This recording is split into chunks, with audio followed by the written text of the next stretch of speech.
ఎందుకు జగన్మోహన్ రెడ్డి గారు డీకే శివకుమార్ గారిని కలిశారు?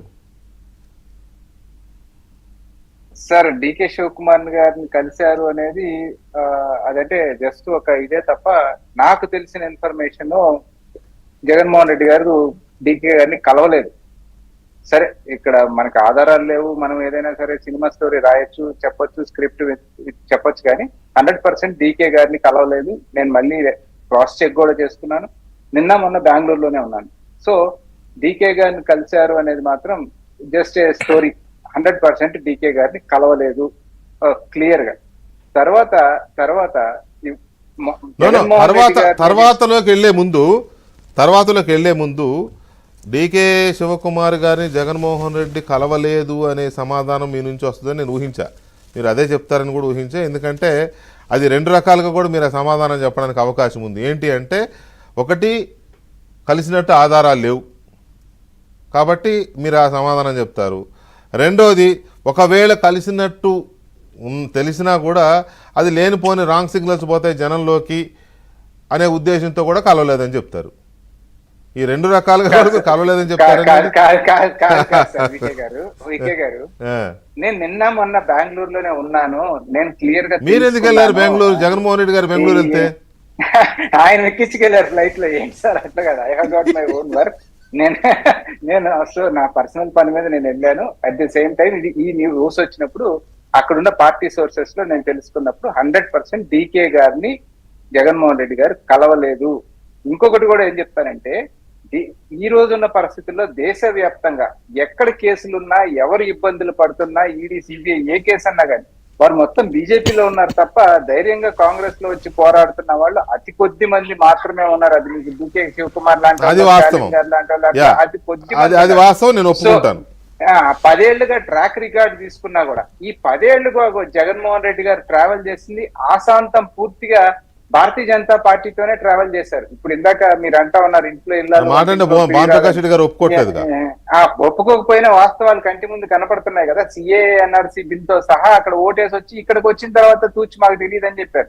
మన విజయసాయి రెడ్డి గారు ప్రెస్ మీట్ తీసుకుంటే కూడా ఆయన ఎంపీలను కూడికి చెప్పారు. ఇక్కడ వాళ్ళిద్దరి దగ్గర కలిపి ఏది మన పవన్ కళ్యాణ్ గారి దగ్గర, టీడీపీ దగ్గర కలిపితే 18 మంది ఎంపీలు ఉంటే మా దగ్గర కూడా ఒక 15 మంది ఎంపీలు, రాజ్యసభ ఎంపీలు ఉన్నారు అని. రాజ్యసభ యొక్క ఇంపార్టెన్స్ ను కూడా అక్కడ వైఎస్ఆర్సీపీ నొక్కి చెప్పడం జరిగింది. అంటే మీ ప్రేమ ఏదైతే ఉందో మీరు ఎన్డీఏ కూటమిగా ఒక 60% చంద్రబాబు నాయుడు గారికి, పవన్ కళ్యాణ్ గారికి పంచినా రాజ్యసభలో మాతో ఉంటది కాబట్టి అవసరం, మాకు కూడా ఒక 40% ప్రేమను పంచండి అని చెప్పకనే చెప్పారు విజయసాయి రెడ్డి గారు.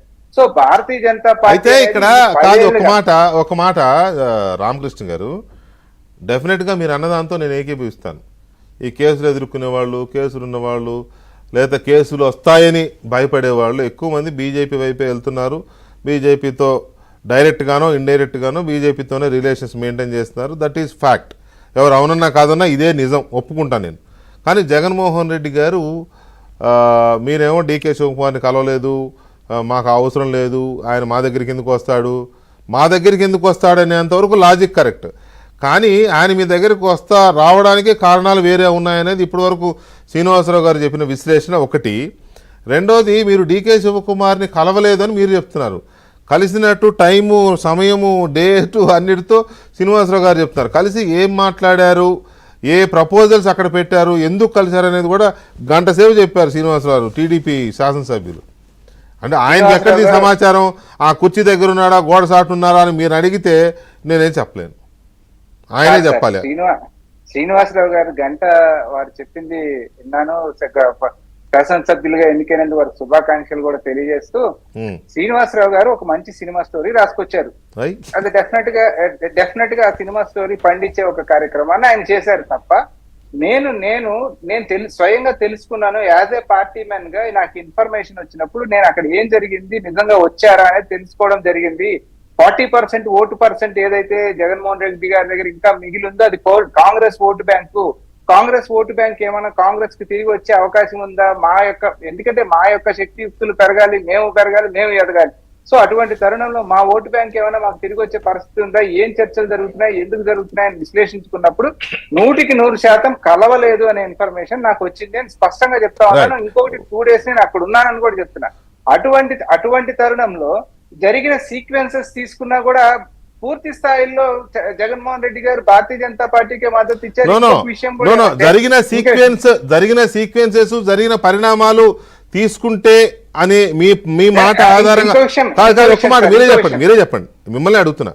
జరిగిన పరిణామాల ఆధారంగా అని మీరు ఏవైతే అన్నారో అది ఆధారంగా చేసుకున్నా కూడా జగన్మోహన్ రెడ్డి గారు డీకే శివకుమార్ని కలవడానికి 100% ఛాన్సెస్ ఉన్నాయి. ఎందుకు అంటే ఎలక్షన్ల ముందు షర్మిల గారు తిరుగుబాటు ప్రకటించి ఎప్పుడైతే ఏపీలోకి ఎంటర్ అయ్యి చాలా ఉధృతంగా ప్రచారం చేస్తున్నారో, ఇవన్నీ అన్న మీద దాడి చేస్తున్నారో, ఆ టైంలో డీకే శివకుమార్ దగ్గరికి మెసేజ్ వెళ్ళిందా లేదా మధ్యవర్తిత్వం చేయండి, ఆమె ఆస్తులకు సంబంధించి ఇచ్చేస్తాము, మీరు మాట్లాడండి అని చెప్పి జగన్మోహన్ రెడ్డి గారు పంపడము, ఆయనేమో మీ చెల్లికి నేను చెప్పనని చెప్పి ఆయన అన్నారని ఇది వచ్చిందా లేదా? అది కూడా అబద్ధమేనా? సార్ వార్తలు 100 రావచ్చు. ఇప్పుడు హెచ్ఏఎల్ ఎయిర్పోర్ట్ లో స్పెషల్ ఫ్లైట్ లో అనుకోకుండా చంద్రబాబు నాయుడు గారు దిగారు. అదే టైంకి డీకే గారు ఫ్లైట్ ఎక్కడానికి హెచ్ఏఎల్ ఎయిర్పోర్ట్ కి రావడం జరిగింది. ఇద్దరు పక్కకి వెళ్ళి 1 గంట చర్చించుకున్నారు. ఆంధ్ర రాష్ట్ర రాజకీయాల గురించి చర్చించారు.